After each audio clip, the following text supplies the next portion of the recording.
Good morning. Is anyone on the line? How's that pastry going? Excuse me? Is that pastry good? I haven't eaten it yet. So apparently it's from a great place out on the seacoast. Never heard of it. I've never heard of it. I'm eating this really fast, so nobody knows I have it, so that I could have another one. I was a 98 Charlie, so we ate MREs left over from Reforge. Is there Wi-Fi in here, or do I need to use my hotspot to get on? So You'll you'll have to probably use use your your hotspot. Yeah. Okay. Thanks for asking. One day I came in the skiff and there's a At the end four-star of the month, gym. we'll actually have wireless in this building, so it's an amazing thing, part of our modernization journey. Getting the entire campus wired, so that veterans, when they come in for their appointment. That's great, because everybody, even the older folks now are getting pretty Yeah. hip to the wireless, right? What we found though is that when we put the wireless, so all the infrastructure's in the building now, but the community, surrounding community wasn't ready for it yet. So Comcast is now increasing their bandwidth to be able to allow us to do it. So that's right. Your mother-in-law is all over the internet. No. Has a smartphone, text messages. Yeah, there's no escape. We can find you now. Yeah, when you're in group therapy, everybody's on their smartphone. You should confiscate them. Okay, so this is kind of a new approach. I just wanted everyone to get to know one another. Perhaps we could just start by letting you know that there may be media members joining on the call, and today we're kind of here to take a new approach to sharing information and building relationships, as well as foundational knowledge about our high reliability journey, and Manchester being kicked off for that. So Is the enunciator on? I checked 2 minutes ago and I didn't have one. So good afternoon, this is Manchester VA Medical Center. Is anyone on the line? It's okay to walk into ourselves. Yes, so thank you for that, sir. So at this point, wanted to just introduce our team, have them go around the table and talk about what they are, representing here at the Manchester VA and nationally, and go from there. Great, so everyone knows that my name is Al Montoya, the Medical Center Director at the Manchester VA. Super excited to have just undergone our high reliability kickoff. And so, we're very fortunate today to be joined by Dr. Cox, who is coming in from DC as the Deputy Undersecretary for Health for Organizational Excellence. One long word there, but certainly happy to have him here and members of his team to really help showcase some of the work that our great employees have done over the last certainly 18 months and how we're showcasing that for the future. So, sir, do you want to do introductions around the room? Yes, please. Yeah, well, I'll continue. I'm Dr. Jerry Cox from the VHA Central Office in Washington, D.C. I've just flew in this morning and glad to be here. I'm Lisa Marichet. I'm the Chief of Medicine here, Manchester VA. Oh, Bernadette Howe, I'm the Associate Director for Patient Care Services and the Chief Nursing Secretary.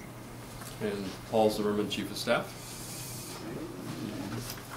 I'm Amanda Singleton. I'm the HRO Clinical Navigator. Good morning, I'm Jan Burnzot. I'm with the VA New England Healthcare System Quality Management Officer. And here just to provide support for Manchester as they start their journey. So before we ask Dr. Cox to kick it off, I think this is in true New Hampshire style, being the first in the country to really roll things out. So we were very excited to be selected for this and to kick off this journey. So I'm going to not steal any of Dr. Cox's thunder here, and I'll turn it over to you. Great. Well, thank you, Al, and thank you everybody again for being here. I am the national co-lead for the Veterans Health Administration's high reliability journey, as we're calling it. It's called a journey because it is not something that has a start date and an end date. It's a continuous process of transformation that we are recommitting ourselves to. And the fact is that the VA has been involved in enhancing patient safety and in reducing the chance that mistakes we made that could possibly impact a veteran for a couple of decades. In fact, it was back in 1999, after a landmark publication was written called "To Err is Human" and released by the Institute of Medicine, that the American public became aware that errors are commonplace in hospitals across the U.S. and that as many as a couple 100,000 people in the United States healthcare system die from preventable errors every year. So about the same time, VA established the National Center for Patient Safety, which has been leading the nation and leading VA in this work for all that time. And we're now recommitting ourselves to that effort and to that goal of providing excellent care of the highest quality to veterans and to foster a culture in all of our medical facilities, starting here in Manchester, that encourages employees to be part of a care team, that they feel free to point out risks and problems that could lead to harm, and to be empowered to speak up, to have everybody treated with deference and respect regardless of their role, regardless of their status or title, from the frontline clerk all the way up to the chief of staff or the medical center director. And we kicked this off on a national level with a high reliability summit in Orlando, Florida just last month. I guess it's about a month ago now.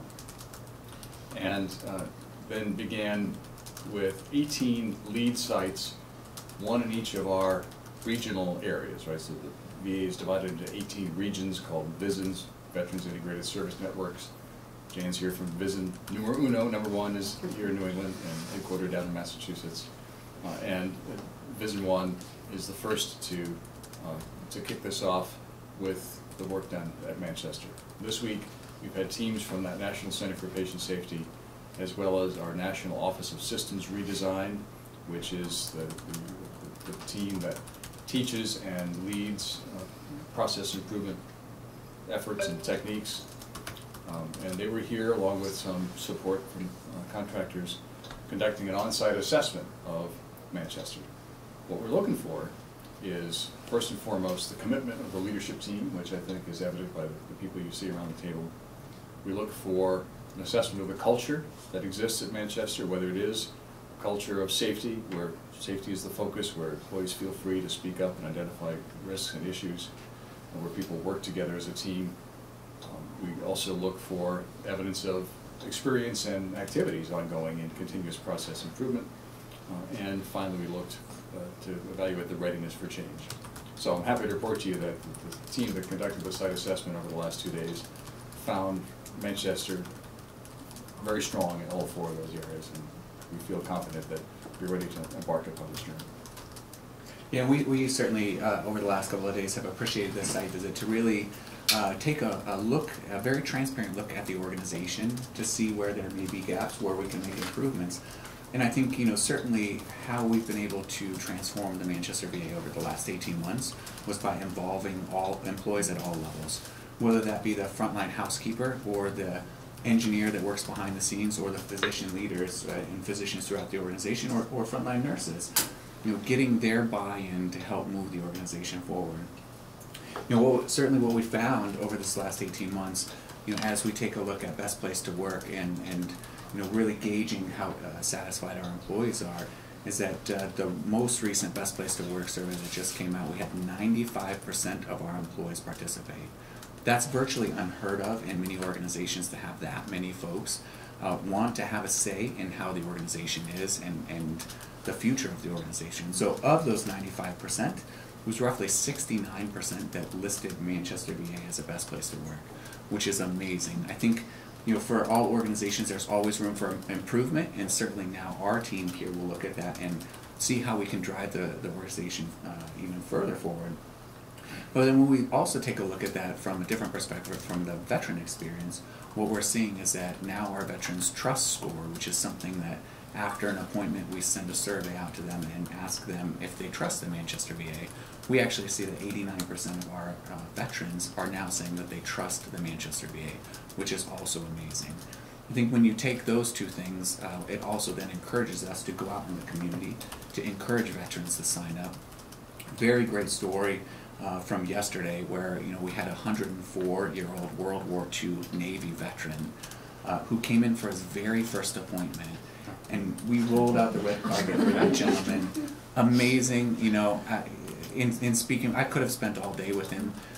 We asked his family, we said, why at 104 are you coming now to the VA? And he said, I never wanted to burden the system for other veterans, and I didn't think that the VA was somewhere I wanted to be. And he said, and his family said, now that we're here, we love it. We've got appointments scheduled for him in the future. We've got he had a very elaborate appointment with his provider yesterday, but that's what this is all about, is providing the very best care to our veterans, making sure our employees have a great experience. We know, and studies show, that if employees have a great experience, then the veterans are going to have an even better experience. So then when you couple that with access to care, it really brings high reliability all together. And so we're certainly very proud of that. We're working hard behind the scenes to make that happen. But certainly, I can't be any more proud than I am today of our nearly 900 employees that are taking care of about 27,000 veterans. You mentioned the best places to work survey results, which are incredible, especially that 95% response rate. But I wanted to also mention, in the larger context of the national effort, the veterans, the Department of Veterans Affairs, the agency as a whole, has perennially been ranked very low among all of the cabinet level agencies in the country. 17th out of 18 in previous years when rated by its own employees as a best place to work.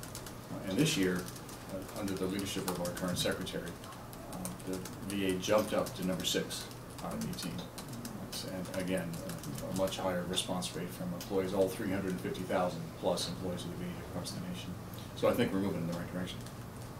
So I think one of the things I will say about HRO is it is one of the lanes of modernization. So as we look at our Secretary's goals and the direction that he's moving us in, we are seeing substantial change in how to put those into different lanes so that we can gain traction and really modernize the VHA and VA as a whole. I think what's important to note is that's also happening at the facility level. So, for example, I gave just before this here was the wireless. Looking at our campuses to say how can we improve and modernize our campuses so that veterans want to choose VA. And so certainly that's something that we take very seriously. Myself, Air Force veteran of 10.5 years, I get 100% of my care at the VA. And so my leadership team, 75% are veterans themselves. We are committed to moving the organization forward, to really making sure that we're providing that safe, top-notch care. And high reliability really goes alongside that. And it's an amazing journey. It's about focusing on processes, focusing on the tools that our employees need to move the organization forward. And seeing that, not just in the director's suite, but all the way down the front line, where employees feel empowered to look for ways to make things better. That's what continuous process improvement really means. People to look in their own areas and at their own work processes and be able to suggest improvements rather than waiting to be told what to do. So that's part of this culture that we are looking for and that we found here in Manchester. So the last thing that I'll note is I think high reliability is a journey. I think the moment that we plant the flag and we say we're highly reliable is the moment that opportunity is going to pass us by. So the VHA as a whole, and certainly the Manchester VA, will be on this journey of providing safe patient care and making sure that it happens every single time, and making sure the tools and processes are in place for our employees in learning from anything that may happen. And I think that's the beauty about HRO, is supporting our staff in a psychologically safe manner that then makes sure that our veterans get top-notch care. So I'm just wondering, I'd like to check the line to see if we have anyone on the call. This is the Manchester VA High Reliability Organization kickoff meeting. Is there anyone on the call? Okay. I don't know if you'd like to highlight any of the tools, or we have some of the... Yeah, so certainly, that we chose this room on purpose today for everyone to be in here. So one of the things that we found has worked very well over the last 18 months is being very transparent, welcoming our community partners into the Manchester VA, welcoming our congressional delegation, essentially being an open book about how we're trying to improve. I often say it takes a village to help our veterans, and I think that's certainly the case. We certainly, at the Manchester VA, can't provide everything, so we have to rely on others to be able to help support us in taking care of veterans. And so this room that we're in today, we lovingly call it the Mission Control Room, but it is essentially a snapshot of several things that we're working on as an organization that are broken down by different domains. So you'll see excellence in service to our communities, and workforce, and financial stewardship, patient experience, and population health. Each of these different elements or domains have an executive sponsor, which is one of our leadership team members, who is responsible for guiding the change and driving forward those improvements. So when we identify an issue or something that needs improvement in the organization, we put a high-level team together that actually then reaches out and involves frontline staff to be able to come up with improvement plans. So you'll see many of them on there. Call center, telephone response time is one of them, which 18 months ago we were not necessarily doing as well. Happy to report, after putting a lot of time, and Dr. Marishay's team got together, involved the frontline staff, now have it down to about, I believe, 14 seconds on average to answer the phone. But that's been a very coordinated process improvement project to be able to get to that point. And so we do this across the organization with all different metrics. And really, the point is to learn then and not replicate the same thing that happened before. And so I think it's a fascinating thing when you put leadership engagement, commitment, together with process improvement and a culture of patient safety. You have employees speaking up, you have frontline employees coming forward, you have staff then wanting to be a part of the change, which I think is very reflective of the 95% best place to work participation. So I would be happy to answer any questions, comments, or anything like that as well. Yeah, so this is informal. We really want to garner information and feedback and see how we can best serve you. You're delivering information to our community. So feel free to engage and ask questions, and we'd love to entertain them. Well, Secretary Cox, I'm not only a journalist, but I'm a user of the Manchester VAMC. And I just have to say, Al Montoya, the difference is night and day. Because it must be something, when you're a journalist, I'm always talking to people. So I've been asking about Al, and the staffs, they're happy with you. And, people like to grumble, you were in the military, but they aren't anymore.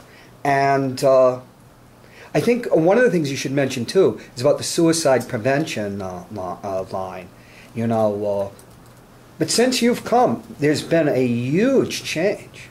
It really, it's amazing. I certainly agree with you. We've been supporting Manchester for a number of years from the main office in Washington, D.C., and Al's got a superb reputation in the organization, and we know that he and his leadership team here have done great things to transform the culture of Manchester. And regarding your mention about suicide prevention, one of the things that our assessment team here noted this week was a very strong connection with the community and with service providers in the community to address homelessness, to address suicide prevention, to address veterans' mental health. So that was a strong point. I really appreciate your comments as well, John. I think it takes a team to move an organization forward. It's not relying upon one individual person. And I think that's what's so unique about HRO, is that we have to put the processes and the standards in place for them to be replicable by our staff and certainly some of our veterans when they come in. I'm glad you mentioned about suicide prevention, because as you know, that is the department's #1 clinical priority. So we are doing everything here in Manchester and New Hampshire as a whole to get out there and to start that conversation. Over the last 18 months, we hired 2 suicide prevention coordinators. We've gone out and done hundreds of outreach events on suicide prevention. Specifically targeting those areas that we may not have looked before. And so I think, as you know, I'm out in the media quite a bit. Every 2 weeks. And you're out amongst us too. Every 2 weeks on the Jack Heath Show, getting out there, talking more and more about suicide, and letting folks know it's okay to talk about it. It's okay to break down that stigma, and that's what we're doing here. Certainly what we're doing next week on the 29th of March up in Conway. We're having an outreach event up there to talk about suicide prevention, talk about benefits, welcome home our Vietnam veterans, give them a pin, thank them for their service, and really hit those areas that traditionally we haven't hit before. Right, the catchment area up in North Conway is one that is very rural, but one that we're seeing tremendous impact when we look at services like case management. We just got a great comment in this actually yesterday from a veteran up in the Conway area who had felt hopeless and abandoned before, just I would say even 7 months ago, until our team went up, we met with them, we had an informal roundtable of veterans. He sent in the nicest note saying, "You guys saved my life. This isn't the Manchester from the past. This is the new Manchester VA, and we can't wait to see what's in store." So it's very, very good. I'm glad you brought that up about suicide. I just want to make a couple points. I'm going to pass over to Carol because there's something. I'll talk about Tim Soucy. and we'll pass it on. But I know about the suicide because twice, you know, you just making a comment, because I have felt suicidal, you know, I've had flashbacks and stuff, but twice, you know, the people here are just right on it. I once said something here, you know, 'cause I can get really angry. Particularly, you were a Russian linguist, right? Sometimes they have Fox on, and I see what's going on. And, but we won't get into that. But I'd say something. Then by the time I got to Bedford, everybody's, you know, oh. But it was just amazing, you know. It was like almost like it's like being. I was in the top tactical intelligence unit of my era. It was almost like that, you know, being in a crack outfit. And another thing was, we had a problem once when you took over, where somebody was making. Let's say, denigrating a religion that they shouldn't have been, when you have veterans coming back from the Middle East and you have psychologists that, you know, you can't hate people as the other. And that was handled too, you know, and because that was becoming a problem, because for the previous regime, let's say, you know, there'd been some problems. We won't get into that. And that was worked out too. But, you know, Carol, you know how cynical I am. But I was at Bill Berry's committee meeting, and Tim Soucy, who used to be the Manchester health director, he's over at CMC now. And, of course, you know, and I've been in the military. You always want to think the negative. And so he was talking about the veterans outreach there. And the next day I'm here, and I asked the staff. And they said, oh, they're doing great there. They're doing great. Are you talking about the Wilson Street? Street? Oh, it's CMC. CMC, yeah. Because the new setup at Wilson Street, the healthcare for the homeless, includes some veterans outreach now, where they're able to go there too. I believe that's what he said during that meeting. Right. Yeah, so we're actually taking it one step further too. When you think back to 18 months ago when Secretary Shokin came here, he really introduced a task force which ultimately came up with 29 different recommendations. One of which was to really modernize what we're doing out in the community and to collaborate more. So in the next couple of months, we're actually opening a community health, mental health center about a mile from this campus that's going to, really provide wraparound mental health services to our veterans. It's just top down. Secret yet, or? No, it's actually in one of the office buildings that we were able to get some space there on 1750 Elm Street. Oh, okay. Oh, And so we will then be out in the community, have wraparound mental health services, partnering that with things like whole health. So we'll have a veteran gym there. We'll have yoga, meditation, Tai Chi. He has swimming pool. All of those things. I can't make a swimming pool every time. We've been talking about that for years. But I will tell you that we're partnering with folks like the YMCA in ways that we haven't done before, so that when we provide these whole health services out in the community, then those veterans who utilize it can go to the YMCA for free. Right. And so that's amazing in and of itself. And so you bring all this together, and that's modernization. You partner HRO alongside that.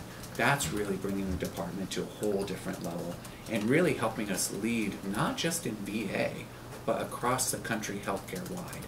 And I think that's what's so special about today, is that the department is really leading the rest of healthcare in focusing on high reliability, leadership engagement, patient safety, continuous process improvement, bringing that to the forefront to help put those processes and standards in place. Carol, another thing, I was at the meeting, what's it called, the Preservation Commission, or we wrote with John Clayton, right, and they wanted to save the building here, the brick, because of the prairie style and everything. And he, Director Montoya is listening.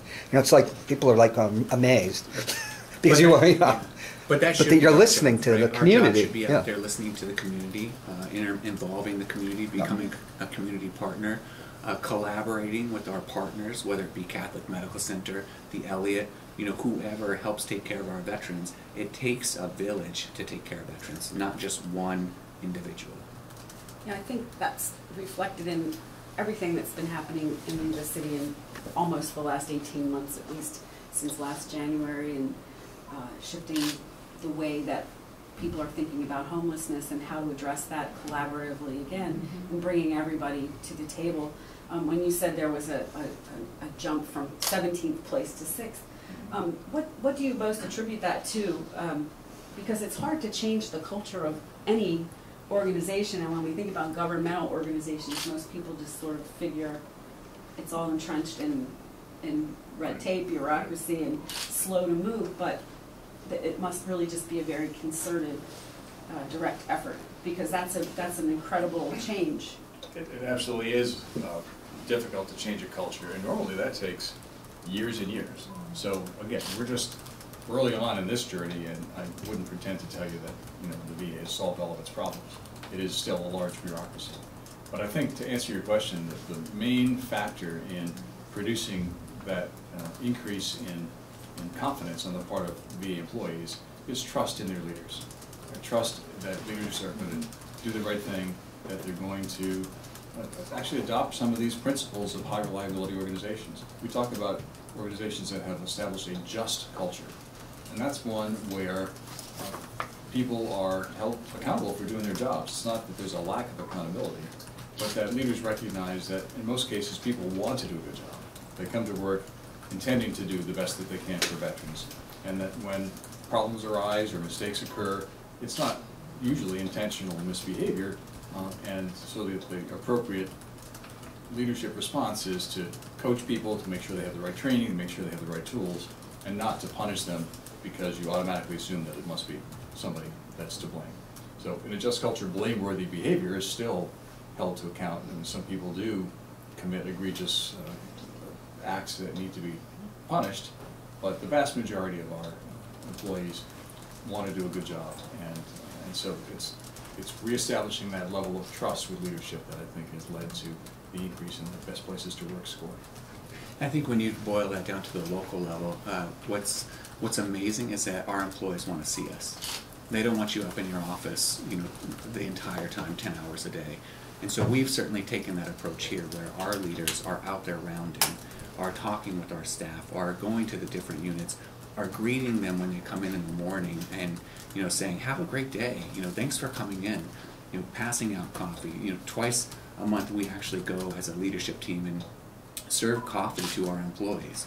The other alternating weeks, we actually go and we serve coffee to our veterans, and we do that on purpose to see what the pulse is, to see what barriers we need to break, to make sure that our veterans and our employees are getting the absolute best experience. We have to have an environment that our veterans want to choose VA. And so everyone out here on my team, whether it's the leadership team or the 900 strong employees, are super dedicated at making that happen each and every time. 2 comments. I think the first one would be the illustration of the 104-year-old veteran who just came for the first time is interesting, because I think there's veterans who are half his age who also have the same, it's not stigma, but it's either a sense that you don't really need it as much as someone else might need it, or but I think that if you can capture that audience a little better and say, even if you just want to come in and have someone serve you coffee on a Tuesday, hang out. I was saying to Kristen that the feeling that I got when I walked in and the gentleman playing the mandolin and people sort of greeting each other and yucking it up, I felt like this must feel like a place that's where you belong if you're a veteran. Like you feel like it's a home, it's a home base. I'm not a veteran, so I don't necessarily want to come and get coffee every Tuesday or whatever, but I feel like that is a deliberate shift. And the second part of that is you talk about wanting to elevate the experience for veterans or elevate the experience for people in the trenches, but how has it affected the leadership? Is it almost a feeling of not liberation, but I imagine you go about your job in a certain way, and there's certain things you have to do, and there's paperwork, and there's bureaucracy, and there's all that stuff, but when somebody gives you permission to leave your office and serve coffee, or gives you permission to sit down with a guy and find out how he's doing, I mean, does that increase your interest in staying here and doing your best work too? Like, does it work both ways? So I mean, that's almost a rhetorical question, but I think it's good to be able to say how it feels at the top, and even for yourself under, in a big picture, I'm just curious how it strikes you. Like, do you have to change the way? Is it hard to change that thinking that you've brought to the job? Well, so I think you have to trust your employees, right? And I think it's very liberating from a leadership perspective to allow your employees, to empower them to make the decision on their level. When we first got here, there were a number of requests coming right up to the leadership team, such as, can I borrow a government car that day? Those are not things that necessarily need to float to the executive leadership team level. per se, right? And so when you push those and empower those ideas and those choices down to the front line, then they feel like we trust them more.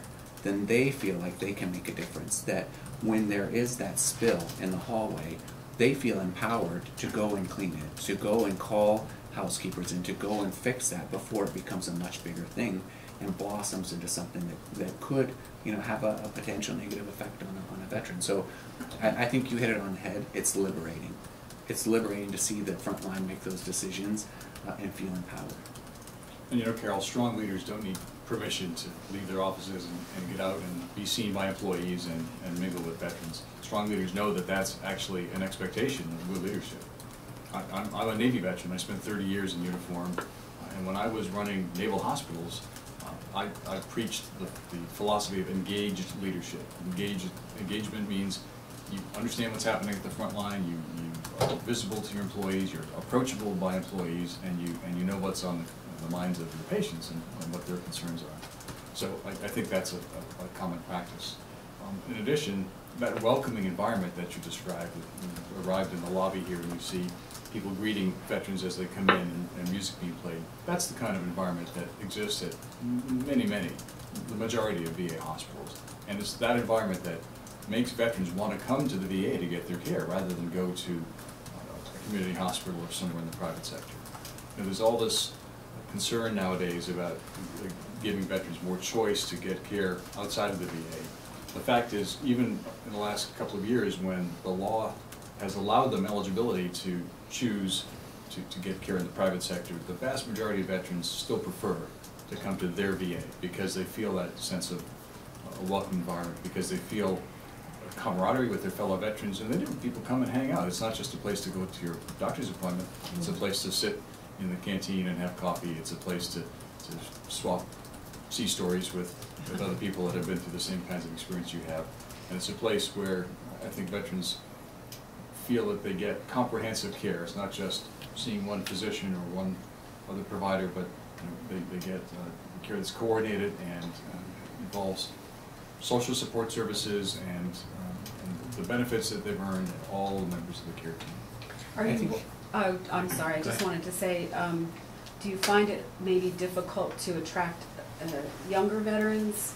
I mean, does the VA seem entrenched in the sense that, it's going to be older gents coming to get their, checkups, medication, maybe they're having, mobility issues, and the younger veterans might not, just like they don't go to the, the American Legion as much as the older guys do, it's sort of that generational thing, but is that an area of need to increase outreach and visibility, or are you seeing an increase in an appropriate increase in the number of younger veterans who are reaching out and getting their care through the VA? I have no idea. So the fastest growing segment of our veteran population are the younger veterans from the Iraq and Afghanistan era. But what you highlight, Carol, is that their needs and their expectations are very different from veterans from the Vietnam era or veterans from World War II and Korea era, most of whom are male and most of whom are older and having problems associated with aging. Younger veterans now expect to have better access. They expect to use electronic tools like to be able to schedule their own appointments, to be able to communicate with their provider by text message or by secure email. And so the VA is changing to adapt to those needs. So that explains part of the modernization. The need for that is to connect with younger veterans. And I'll tell you, I should point out too that many of the newer veterans are women. Yeah. So the population of women veterans is growing at a fast rate, and they clearly have different healthcare needs, and the VA is adapting to that as well. So I'll tell you from a local perspective, what's happening here in Manchester is that, from last year we've seen a 1.1% increase in the number of veterans coming into the system. Increase, which places us at just under 27,000 veterans that get their health care here at the Manchester VA or at our community-based outpatient clinics. Of that, we're actually seeing an 18% increase in female veterans. So that is our highest group that's coming in right now. So for us to modernize the campus and move the organization forward, we're actually right now in the process of designing a brand new women's clinic that will be put at the front of the building. A place where there'll be an additional primary care, patient-aligned care team there. More space for our female veterans to really come in here and get the care that they need, and it's a much bigger space than what they have right now. So, every 2 weeks I have new employee orientation, and I charge that group with being ambassadors of the VA. I say it's all of our job to go out there and encourage veterans to come in, not just mine, not just our outreach coordinator, but all of us. If we see that veteran who's in the community, to ask them, have you gotten care at the VA? Have you seen the Manchester VA? Have you seen the new things that they're doing? And so we're starting to see the return on that. Over the last 3 months alone, we're seeing an increase on average of about 5% of new veterans coming in. So it's certainly working. We have over 100 outreach events planned between now and the end of the fiscal year. So we're getting out there, we're getting our veterans enrolled. As I'm sure you're aware, in New Hampshire there's roughly 100,000 veterans or so. So 27,000, we can always push that further. We can always bring them in. It leads to other problems, right, such as parking and clinical space and those types of things, of which we have plans in the work to shuttle our employees back and forth from an off-site lot. Probably next month we'll have that in action. But those are the good problems, right? Having a shrinking veteran population, those are the problems you don't want to have. So it's very gratifying to know that the Granite State veterans trust in us, that our employees trust in us to bring veterans in to expand services, and that's certainly what we've done over the last 18 months. We brought in services like cataract surgery, allergy clinics. We reduced primary care wait times. So really getting out there and increasing those services, we can do that if more veterans are coming into the system. I know from a conversation I had with Kristen that there's also a homeless outreach, and I know that the news about homelessness in Manchester has been front and center, and right. the population of homeless veterans served by maybe local outreaches like Liberty House or Harbor Homes. Is that an area of need? I know beyond what you can't create homes for homeless veterans, but is that an area of need in our area, in our state, to look at the resources and do better for those resources for homeless veterans? Since I think, just like the regular homeless population, it's probably been affected by things like the opioid crisis and mental health issues. Yeah. So I don't know if that's something that as a state we need to do better, or if there's enough resources there. Yeah. So I think, certainly we have resources here at the Manchester VA that are focused on homeless services for veterans. In fact, that community care center that I talked about a few minutes ago, that will have our homeless team embedded in the community. I had the good fortune a couple of months ago in the middle of winter. It was the one day it wasn't snowing. It was still about 15 degrees. To walk the streets of Manchester during our point in time count with 12 outstanding employees from the Manchester VA and count the number of veterans or the number of homeless in general that we saw on the streets. And it was gratifying for me to be able to do that alongside our employees, to see what their daily work is like, to go out there and help those veterans, and homeless individuals at large. And one of the things that we found is that there are still veterans. There are veterans out there. Do we have the services in place? In many cases, we do have the services in place to say, okay, we identify a veteran who's homeless. We partner that up with housing. We partner that up with services. We partner that up with veteran justice outreach coordinators if need be, to bring all of that wraparound care. Then if you put things like case management on top of it, which is a new program we started, got a grant for about $1 million. You bring nurse case managers to help model that complex care, to navigate that care and the crises that those veterans go through. And it's an amazing thing when all those things come together. And we've been able to do that. We're continuously looking at the organization to see where we can increase and add services. And so certainly we just brought on board a new chief of mental health. And so we'll be identifying that to see what we need to do, whether it's an increase in mental health services or homeless services as well. Carol, I'll just tell you a thing. I'm not going to mention a name. I was talking to the representative from Chris Pappas's office. But my life was saved. I had a therapist here.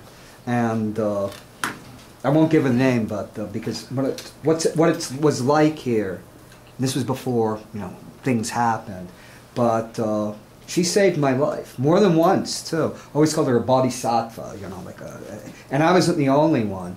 But she did her post-grad down at Bedford, which is where I guess they have the main psychiatric hospital. And I guess she just found her calling with veterans. You have to, there's excellent people here and very dedicated, but she diagnosed me with complex PTSD. And but she gave me one of the greatest privileges of my life. She put me in a group with veterans, combat veterans with PTSD, and she handled it very carefully. And you know, you were in the military. It was like being part of a unit. And when you're in a unit, because my friends from 35 years ago, we're still very close.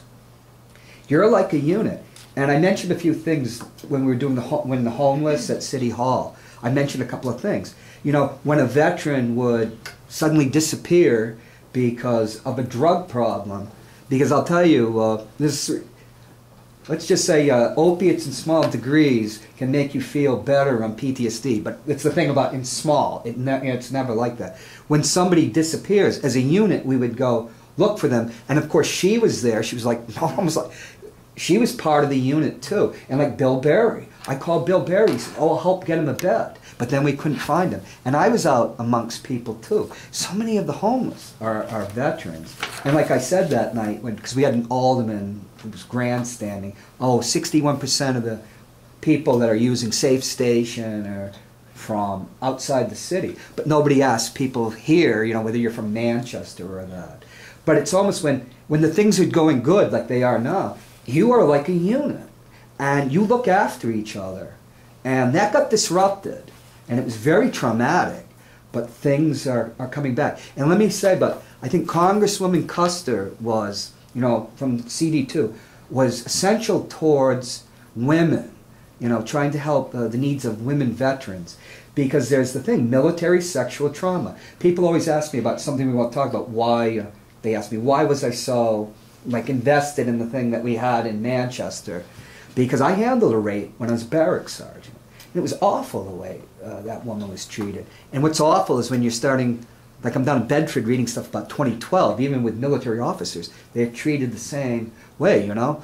When in my unit in the 80s, report sexual harassment, they'd put you for a week in the psychiatric hospital. Yeah, so certainly, Yeah. you know, we appreciate And those experiences, John. Yeah, but you have done something, now you're going to have, because there's a reason why you're doing this, and aren't you like the spearhead of this? Well, so Yeah. you know, we are certainly Why there's the rolling separate out clinic. high reliability. You know, when Yeah. this is the first in the country, The which is MS2, why I think that this yeah. is so amazing.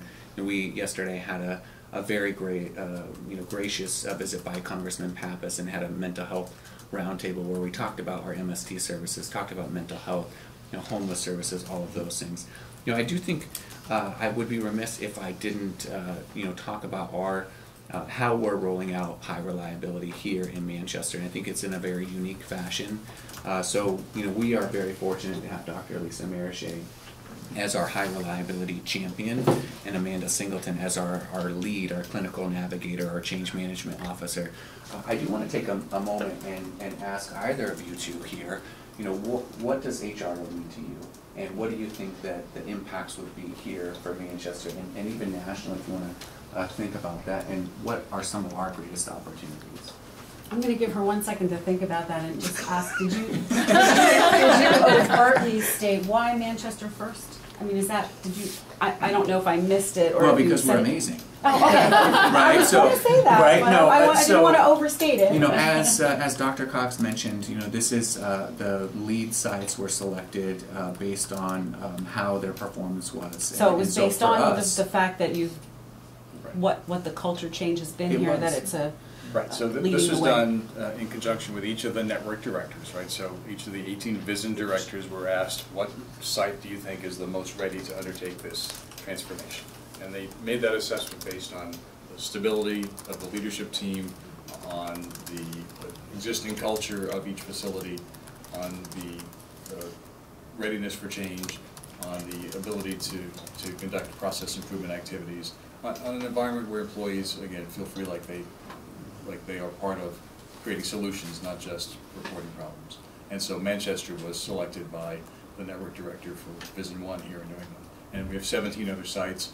And we'll be rolling them all out, not exactly in numerical sequence, but fairly close to that over the next few months. Okay. But Carol, you can't put in there that we're amazing too. But I think because then it speaks to that, you know, whatever you do, whatever results you see, will be used as sort of maybe the model or the prototype, and I think right? that's certainly the hope for this, is that those 18 sites will learn from this experience over the next 9 to 12 months in preparation for rolling this out department-wide. You know, this is a journey that our leadership is really engaged in moving forward improvement across the entire enterprise. Okay. We expect to identify best practices and lessons that we can apply not just to the other 17 lead sites and learn from one another, but as Al mentioned, more importantly, to bring this to the entire Veterans Health System. Okay. So I do want to put Dr. Marichet on the spot here. Well, she had a little time to think. That's right. You helped me out a little bit. You're welcome. So, high reliability organization, who wouldn't want to work at one? Obviously, I wouldn't want to work at a place where I wasn't sure about the care that I was going to be able to give, that I would have the right equipment, that I could do the best work that I could give to my veteran or my patient. So, for me, it goes from the patient all the way through, and that includes our employees. So, I think that this is one of those things that once you start entering into it, you're building an enormous, well-rounded program for the veteran, the employees, and then the people who, you know, benefit from that, the family members of the veterans, you know, and your family, because you're happy at work, you like what you're doing, and you're going to come here every day and come home happy. So I think it's well-rounded, and I would never want to work anywhere else. How long have you been here? I've been here a year and a half. Okay, so you are the reason. No, I'm just kidding. So I do Coincidence? I don't know. So I do want to send it over to Amanda Singleton as well to really give us her perspective from a nurse, right, as our clinical navigator and change management officer. So what are your thoughts on it? So I started the VA 10 years ago. I've been in the New England healthcare system since the beginning, since I graduated from nursing school. And what I was always craving, right, was to make the right thing, the ethical thing, the safe thing, the easy thing to do. And I feel like this is the journey that we're on that is going to make that feasible for all employees. And that is the most gratifying thing, to be able to be part of this effort to make everybody's experience better. This really blends all the things that like we as leaders are really passionate about, which is really engaging employees, making it a safe environment for patients and staff. And you know, when we make mistakes, it isn't going to always be punitive if our intentions were in the right place. And when we do make mistakes, we're going to look at it from a systems perspective and figure out, okay, as leaders, what did we do wrong? As leaders, what did we miss? And how can we set people up to be safe for next time? And I think that as an employee, thinking back, like that would have made my life so much better 10 years ago. And so it's just such an honor to be able to be part of this and to make it better for everybody, I guess. Now, did you serve in the military? No, I'm not a veteran. So you said you've been involved for 10 years, but always in the VA, like right out of nursing school. Yep. Why did you choose to do that with your, like you could have gone to do anything, I suppose. Why did you want a specialty that brought you to a place like the VA? So when I was in nursing school, I was at a job fair and I met a VA nurse. And she was telling me all about the VA, and I just immediately fell in love. And I said, this is the organization I want to be in. And so when I graduated, or when I was actually in the process of graduating, my mother was talking to someone and was like, yeah, my daughter, she just wants to be a VA nurse, and actually hooked me up with someone at the Bedford VA. And I had my interview, I got in, and that was where I started my career, and I've loved it every day. So it was everything you hoped it would be. Oh, it was yeah. I mean, I think that as an enterprise, we are set up to just when we make an improvement, right? When we make a change, we can diffuse that practice, and I think that was probably the thing that was the most appealing to me, because I said, you know, this is what I want to do. And I remember being, again, like brand new out of nursing school, and I came up with a little process improvement project, and they're like, this is great, Amanda. You should tell everybody else in New England about this. And they said, this is great. You should tell everybody in the country about this. And so it's just so cool, and that's really how we do innovation at the VA. And I think we're so fortunate to be able to diffuse our improvement work and learn from each other. So I think that's one of the things that really gets me excited and keeps me excited. So I do want to wrap us up here because I think we have an amazing opportunity before I turn it over to Dr. Cox for closing remarks here. We have an amazing opportunity today to hear from one of a very, actually I would consider him a very good friend of mine, Dr. Coyce, who, as many of you know, was one of the lead whistleblowers here 18 months ago, to really hear about what his thoughts are on high reliability and how the organization, how far the organization has come. So I don't want to miss out on that opportunity No, I don't to go either. down to the next place. But I do want to wrap us up here and just have any closing remarks. Great, thanks Al. I just wanted to say again that our team of patient safety and systems redesign specialists who've been here the last couple of days found exactly the culture that we would hope to see in a VA healthcare facility that's ready to undertake this journey toward high reliability. We saw people who have a willingness to share their ideas. We saw employees who are engaged with improving their work. We saw a culture of improvement that exists here, and that's a testimony to this leadership team at GC. Well, thank you All right, for so the time. I let's- feel so special. Ooh, be careful. Thank you for coming. Yeah, so that's about this. I just want to make sure no one joined the call. If you're on the call and you have any questions, you can certainly email me at Kristen, KRISTIN .Pressley, PRESSLY @va.gov, or call me at 603-624-4366, extension 6779. Thank you. So we're going to go down into the clinical area, right? So Yes. if you need any help carrying anything, just let me know.